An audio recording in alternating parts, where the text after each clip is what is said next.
भिख दिनु हजुर, भिख। ओए बाबु, ल 1 रुपियाँ। थ्याङ्क यू हजुर। मलाई कसले हेरिरहेको त्यहाँबाट? तिमी डोरेमन हजुर?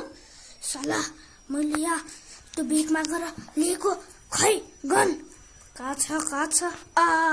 अब भेट्यो तँलाई त।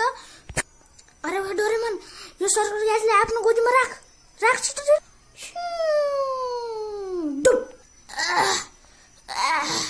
साला डोरेमनलाई हेर्छु अब कहिले। ओए डोरेमन, हामीले त सुन्ने एउटा बच्चीकौँ त्यसले जतिखेर पनि हान्नु सक्छ।